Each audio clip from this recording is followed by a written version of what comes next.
शरीर को स्वस्थ रखने के लिए हमें कई प्रकार के विटामिन मिनरल की ज़रूरत होती है। विटामिन डी उनमें से एक है। शरीर की इम्यूनिटी बढ़ाने से लेकर कैल्शियम के अवशोषण, हड्डियाँ, दांतों और मांसपेशियों को मजबूत रखने के लिए विटामिन डी ज़रूरी होता है। हालांकि चिंताजनक रूप से दुनिया भर में लोगों में इसकी कमी तेज़ी से बढ़ती जा रही है। सूर्य की रोशनी इसका सबसे अच्छा स्रोत है।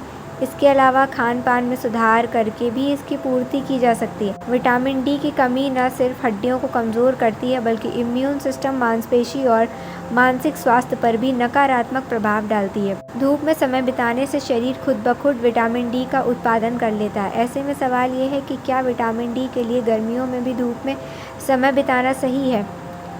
मेडिकल रिपोर्ट्स में विटामिन डी को सनशाइन विटामिन भी कहा जाता है। स्वास्थ्य विशेषज्ञ कहते हैं लाइफस्टाइल में खराबी और घर ऑफिस के भीतर ज़्यादा समय बिताना लोगों में इस विटामिन की कमी के कारण बन रही है।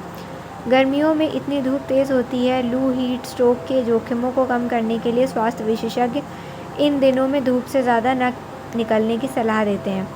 तो फिर विटामिन डी कैसे प्राप्त करें? क्या इस मौसम में भी धूप में घूमना ज़रूरी है?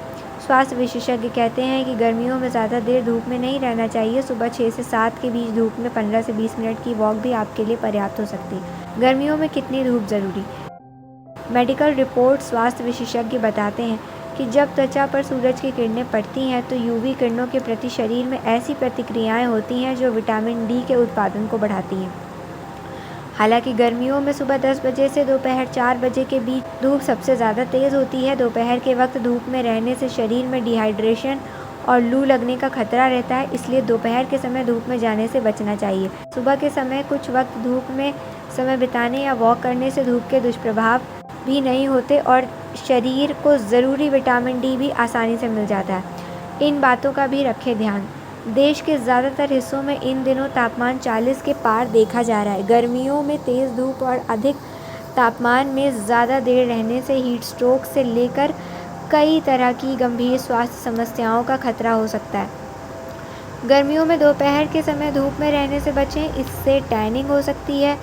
तेज़ धूप के कारण शरीर का तापमान बढ़ता है और शरीर खुद को ठंडा रखने के लिए ज़्यादा पसीना निकालता है, जिससे इलेक्ट्रोलाइट्स की भी कमी हो सकती है। कई अध्ययन बताते हैं कि सूर्य के यूवी किरणों के अधिक संपर्क में आने के कारण स्किन कैंसर होने का खतरा भी बढ़ जाता है। धूप के अलावा इन चीज़ों से भी प्राप्त करें विटामिन डी। धूप के अलावा आप कुछ खाद्य पदार्थ भी विटामिन डी की पूर्ति कर सकते हैं, जैसे फैटी फिश, अंडे की जर्दी, दूध और साबुत अनाज से भी विटामिन डी मिलता है। जिन लोगों में विटामिन डी की कमी होती है उन्हें डॉक्टर विटामिन डी सप्लीमेंट्स भी दे सकते हैं। अगर आपकी इम्यूनिटी कमज़ोर है, हड्डियों में दर्द रहता है तो विटामिन डी की जांच कराएं और इसकी पूर्ति के उपाय करें।